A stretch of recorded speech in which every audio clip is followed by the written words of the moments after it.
जय Jagannath. Welcome to my YouTube channel राउसर classes.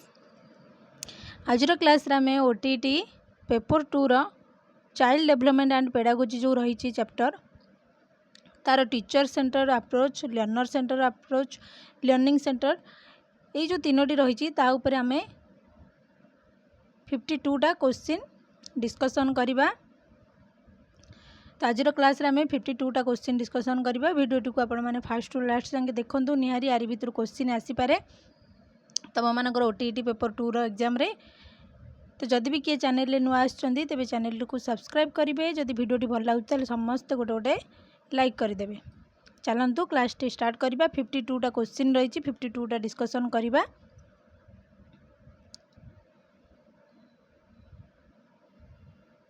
Fast देखिबा 1 नंबर क्वेश्चन। शिक्षा एक त्रिप्रांतीय प्रक्रिया, यही प्रांत तीनोटी कौन? शिक्षा एक त्रिप्रांतीय प्रक्रिया, यही प्रांत तीनोटी कौन? ऑप्शन देखिबा शिक्षार्थी शिक्षक और समाज, ना शिक्षार्थी शिक्षक विद्यालय, ना शिक्षार्थी शिक्षक पुस्तक, ना शिक्षार्थी समाज और विद्यालय। तो राइट आंसर है ऑप्शन ए जे शिक्षार्थी शिक्षक आउ समाज। ये जो त्रिप्रांतीय प्रक्रिया ये किए देथिले तम मानकर जॉन ड्यूए।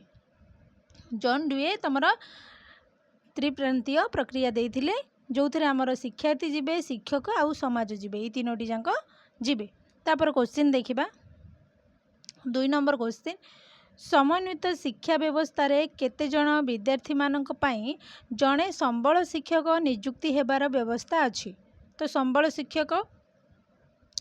शिक्षक विषय देइछि। तो समन्वित शिक्षा व्यवस्था रे पचारि जे जणे विद्यार्थी मानक पई केते जण विद्यार्थी मानक पई जणे मात्र संबल शिक्षक नियुक्ति हेबार व्यवस्था अछि? तो केते जण? 7 रु 8, ना 8 रु 15, ना 10 रु 15, ना 8 रु 10? तो जणे संबल शिक्षक पाई केते जण विद्यार्थी? ना 8 रु 10। ऑप्शन डी होची राइट आंसर। 8 रु 10 विद्यार्थी थिबा दरकार। तापर क्वेश्चन देखिबा 3 नंबर क्वेश्चन देला जे श्रेणी रे विषय वस्तु उपस्थापन पाई केउ पद्धतिटी अनुपयुक्त? 4टा पद्धति देइछि। तो ता भितर कोउटा पद्धति अनुपयुक्त पचारिछि? जणारु अजणा, ना संपूर्ण रु आंशिक, ना जटिल रु सरल, ना निर्दिष्ट रु साधारण? तो श्रेणी रे जते बेले विषय वस्तु आमे कोन करथा उपस्थापना करिथाउ तो सेते बेले पचारिछि जे केउ पद्धतिटी अनुपयुक्त? तो ऑप्शन सी होची राइट आंसर जे जटिल रु सरल। तापर क्वेश्चन देला निम्नलिखित उक्ति गुड़िक मध्यरु केउटी शिक्षार्थी केन्द्रिक शिक्षादान व्यवस्था पाई प्रযোज्य? शिक्षार्थी केन्द्रिक शिक्षादान व्यवस्था पाई प्रযোज्य। तो इम्पोर्टाट क्लास टी तम मानकर यूनिट 3 रे प्राय तो आर प्रीवियस ईयर रे क्वेश्चन आसीथिला 15टी क्वेश्चन तमर केवल यूनिट 3 रु पकईथिला हैला। तो से हिसाब से तुम मानकर जदि यूनिट 3टा पूरा भल से कंप्लीट हो जाऊँगी ताले एथरक 15 पकई पारे बा 10 पकई पारे भी अधिका भी पकई पारे, सेमती किछु कही हबनी। तो से हिसाब से तुम मानक प्रिपेयर करने को पड़ो। तो आंसर कौन हम? ऑप्शन गुड़िक देखीदबा। शिक्षार्थी घरे बही पढ़ी विद्यालय को आसे, ना शिक्षक प्रश्न उत्तर माध्यम शिक्षादान करती, ना श्रेणी कक्ष शिक्षकों उपस्थिति अनावश्यक, ना शिक्षक शिक्षण सहायक रूपे कार्य करती? तो 4 नंबर आंसर है ऑप्शन बी जे शिक्षक शिक्षण सहायक रूपे कार्य करती।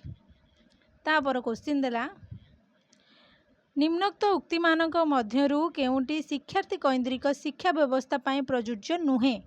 नुहे पचारिछि। तो आम ऑप्शन गुड़िक देखीदबा। फास्ट देला जे शिक्षार्थीर शिक्षण दक्षता हासिल उपरे गुरुत्व दिया जाय थाए। तो यहाँ भी हबनी।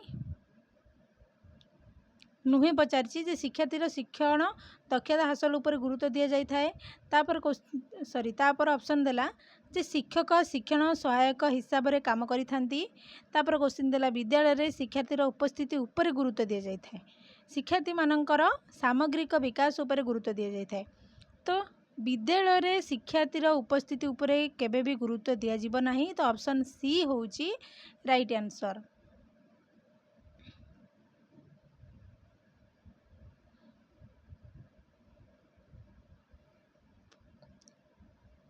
तापर क्वेश्चन देला 6 नंबर क्वेश्चन शिक्षार्थी कैंद्रिक शिक्षादान पद्धति पाई केउंटी ठीक शिक्षार्थी कैंद्रिक शिक्षादान पद्धति पाई केउटा ठीक ऑप्शन देखिबा कोटा ठीक शिक्षक पथ प्रदर्शक रूपे कार्य करती तो यहाँ तो ठीक रोचे तापर आगू देखा शिक्षार्थी मुखस्थ कर शिक्षा लाभ करती शिक्षार्थी माने मुखस्थ करके यहाँ हूँ संपूर्ण भाव में भूल हम तुम तापर देला श्रेणी गृह में शिक्षकों उपस्थिति अनावश्यक तो श्रेणी गृह में शिक्षकों उपस्थिति यहाँ भी भूल अच्छी तुम तापर देला शिक्षार्थी सक्रिय थिबा बेले शिक्षक पूरापूरी निष्क्रिय रुहंती शिक्षार्थी जिते सक्रिय था शिक्षक पूरापूरी निष्क्रिय यही भाव में तो पाठ पढ़ा हुए तो यहाँ भी तुम मानकर भूल तो ठीक कोटा ना ऑप्शन ए हूँ ठीक है शिक्षक पथ प्रदर्शक रूपे कार्य करिथांती सबु बेले तापर क्वेश्चन देखा 7 नंबर क्वेश्चन देला केउ उक्तिटी शिक्षक कैंद्रिक शिक्षण पाई प्रयोज्य ऑप्शन गुड़िक देखा शिक्षार्थी प्रश्न पचारिबा पाई सुजोग पाए ना अन्यमनस्क हेबा पाई सुजोग न थाए हेटा तो भूल हम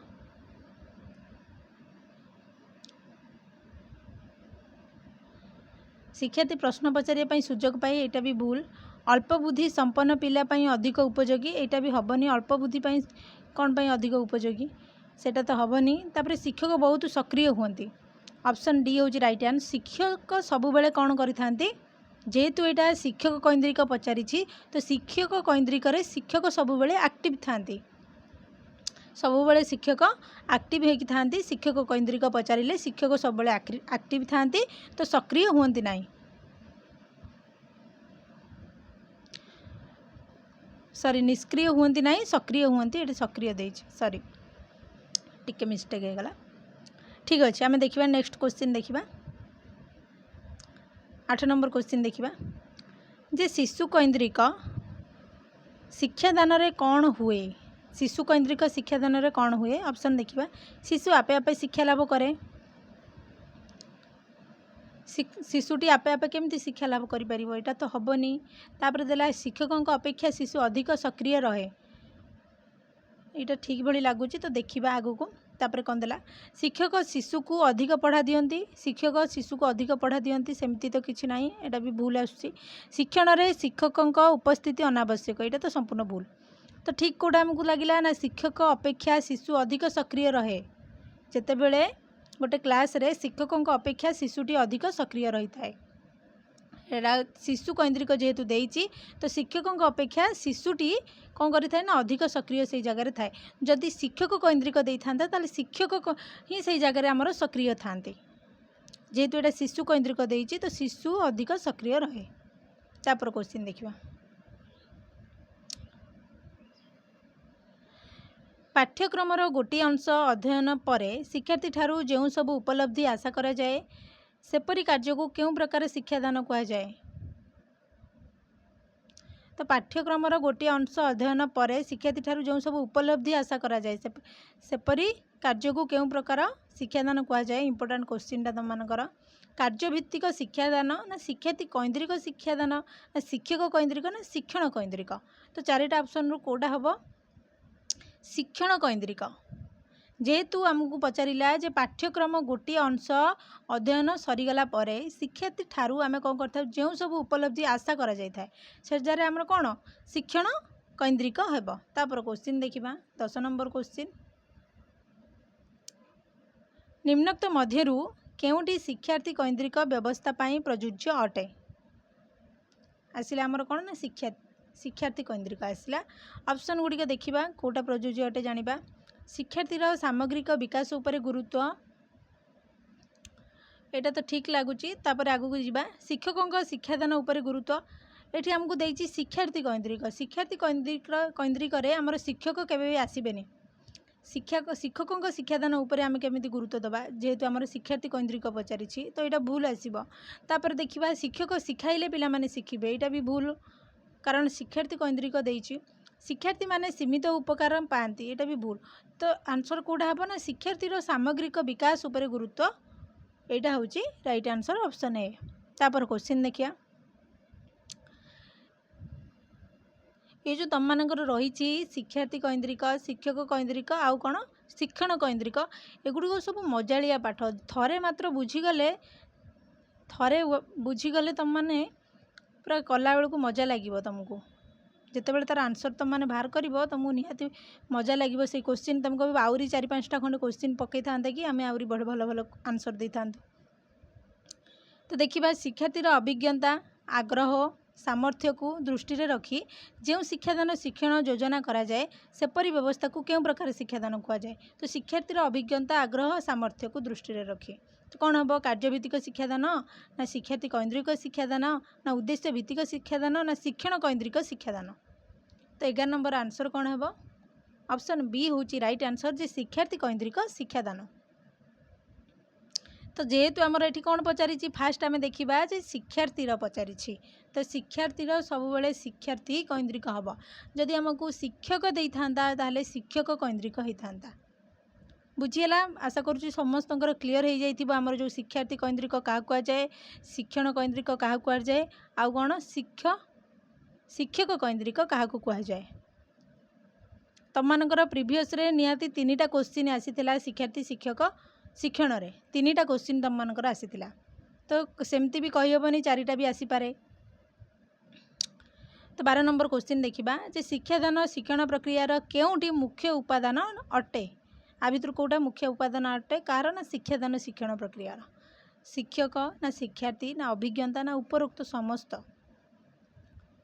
तो जेहेतु आमको पचारि शिक्षादान शिक्षादान रे आमर शिक्षक रहिबा आवश्यक ता द्वारा शिक्षक रहिले ऑटोमेटिक शिक्षार्थी रहिबा आवश्यक तापरे ताकर जो अभिज्ञता भी रहिबा आवश्यक। तो ऑप्शन डी हूँ राइट आंसर उपरोक्त समस्त। तापर क्वेश्चन देला जे विभिन्न कार्य शिक्षार्थी को अंशग्रहण कराई नुआ कथा सबू शिखाइबा को केउ प्रकार शिक्षादान कहुए। फास्ट आम क्वेश्चन बुझा जे देला शिक्षार्थी को फास्ट देला कौन ना शिक्षार्थी को अंशग्रहण कराई नुआ कथा सबू शिखाइबा को केउ प्रकार शिक्षादान कहुए। शिक्षार्थी कैंद्रिक ना शिक्षक कैंद्रिक ना कार्यभित्तिक ना उद्देश्य भित्तिक। तो जेहेतु ये शिक्षार्थी देती पिला माने कौन करेंगे ना शिक्षार्थी कैंद्रिक मारिदेवे तो यहाँ शिक्षार्थी कैंद्रिक टोटाली भूल हो।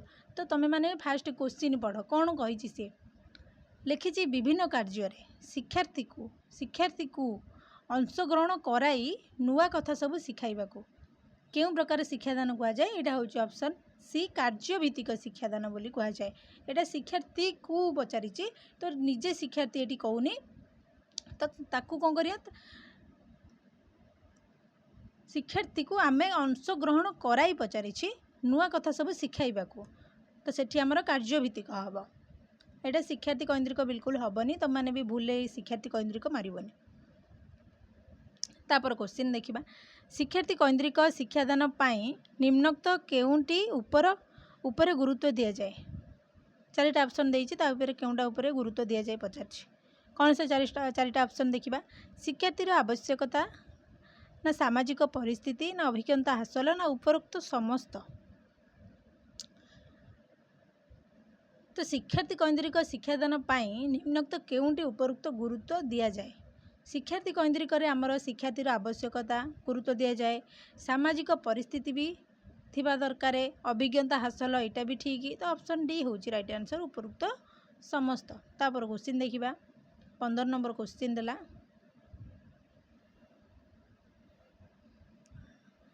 निम्नोक्त केउंटी शिक्षार्थी कैंद्रिक शिक्षा व्यवस्थार तत्व उपरे आधारित नुहे। तो तत्व उपरे आधारित नुहे पचारि तो पिला माने परिवेश उपलब्ध अभिज्ञता द्वारा निजे निजर अभिज्ञता को पुनर्गठन करती यहाँ तो ठीक हम कि से नुहे पचारि। तो आम देखा आगू शिक्षक शिखाइबा फल पिला माने शिखिबा को समर्थ हुअन्ति ऑप्शन बी टा कहीं मत ठीक लगुनि। तो ऑप्शन बी हूँ राइट आंसर जे शिक्षक शिखाइबा फल पिला माने शिखिबा को समर्थ हुअन्ति तो यहाँ केबे भी हम ना। तो राइट आंसर ऑप्शन बी। तापर क्वेश्चन देखिला 16 नंबर क्वेश्चन देला जे निम्नोक्त केउ तत्व उपरे शिक्षार्थी कैंद्रिक शिक्षादान व्यवस्था आधारित शिक्षार्थी कैंद्रिक आसिला। तो पिला माने परिवेश अभिज्ञता हासिल करती ना पिला माने अभिज्ञता पुनर्गठन करिबार समर्थ ना पिलार शिक्षक सॉरी शिक्षण सामाजिक और सांस्कृतिक परिस्थिति द्वारा प्रभावित लास्ट देला उपरोक्त समस्त।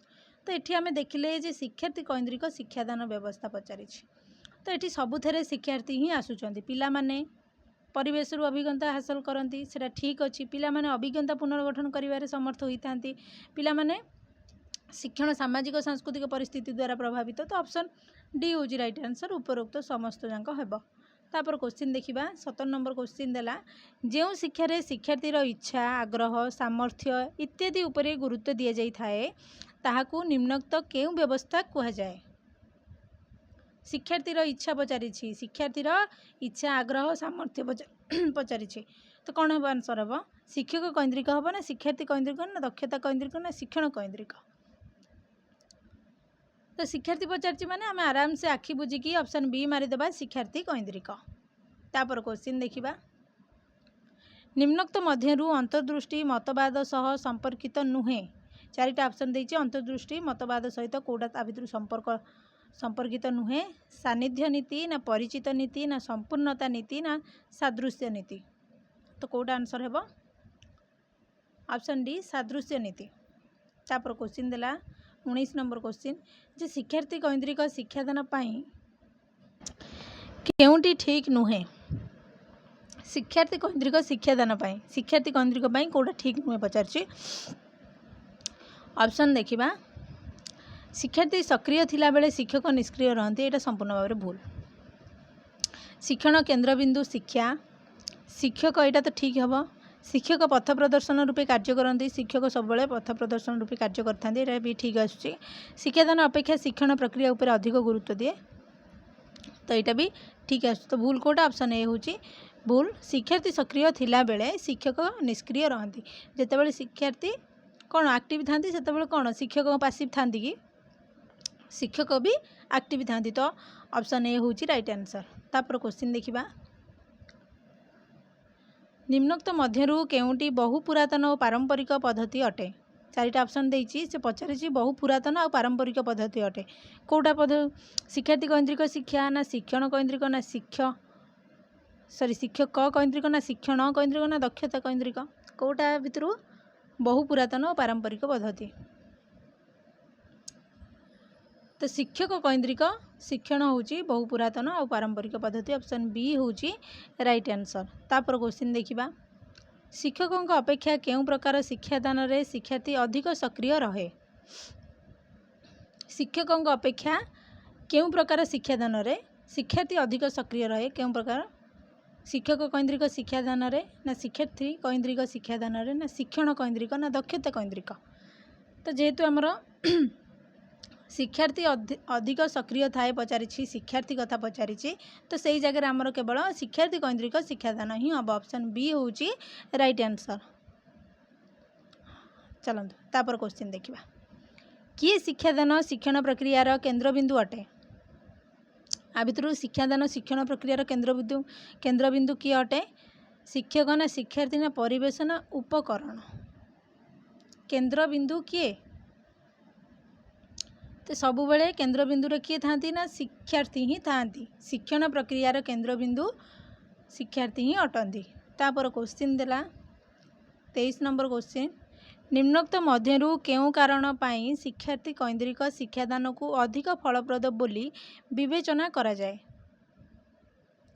ऑप्शन ए शिक्षार्थीर आवश्यकता आग्रह उपरे गुरुत्व ना सामाजिक परिस्थिति ना कार्य माध्यम अभिज्ञता हासिल ना उपरोक्त समस्त। तो आंसर कौन हम